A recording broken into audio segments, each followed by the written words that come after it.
So basically, when I did the podcast with Sharp the other day, there was like a very brief segment in which I spoke about basically, like, for some reason, I just took it upon myself to just be a little bit open and emotional and talked about the fact that I kind of missed T-Rail. And I talked about the fact that I didn't really like feel like anything happened between us that would prohibit us having a cool relationship, you know? And I was just kind of like thinking out loud about the fact that, that when I look at what happened between he and I, there was really nothing. There was like nothing significant that occurred between us that would preclude that kind of relationship. And for some reason, his response to this was to basically go on his stream and do like a half hour kind of like weird quasi attack on me, where he basically made it clear that he wasn't cool with me for whatever reason, or he had this sort of resentment against me.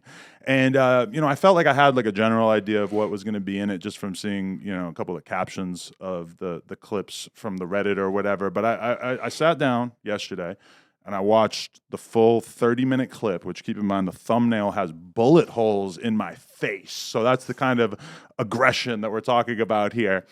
And I actually opened up the notepad on my phone because I wanted to make sure that my response was coherent and that I was able to kind of catalog whatever issues he might have had with me.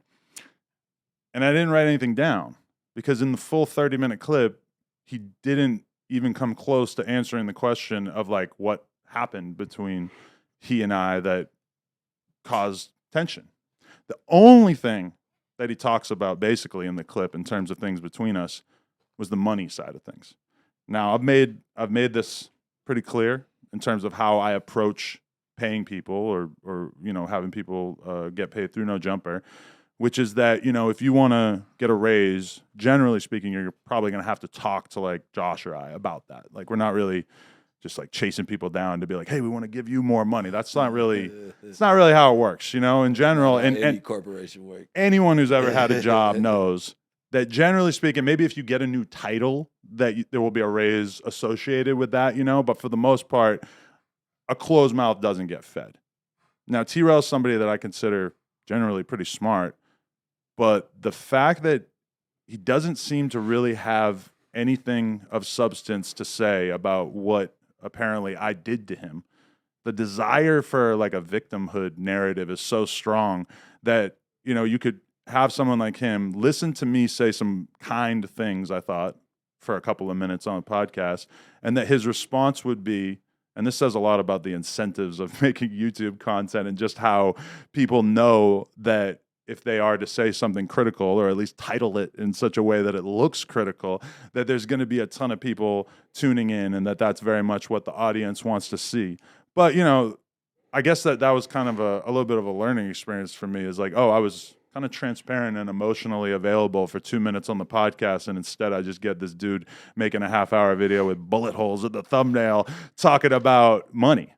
Because I dropped a comment pretty soon after it came out, and on the YouTube video, and I think I said, it's hilarious to quit before asking for a raise or something like that. And he responded basically saying, it wasn't about money. I would have worked for free, yada, yada. Well, okay, if it's not about money, then what is it about? Because that video didn't answer that question at all. T-Rail and I always had a cool relationship. When his fucking store flooded, who was the first people to donate money? It was me and Lena. Besides Tyga, I don't even know who else donated. I'm pretty sure the store still isn't open. It's like, I may not have been as in his face as he would have expected or he would have liked or whatever. But the truth is that I put T-Rail on in a lot of ways. I don't even want to say me. No Jumper put him on, put him in a position to win. Now, you might be able to say, like, look, AD brought him to the platform, whatever, for sure. But I shared the platform with him and allowed him to basically build something that now he has as like a real opportunity to take care of his family and make money and everything. And still, after watching that clip, I don't feel like I have an answer on the question of why things went sour or why things are like that. Because if you actually watch, some fan took it upon himself to basically like put Trell's explanations for leaving side by side, like when it first happened and then the other day.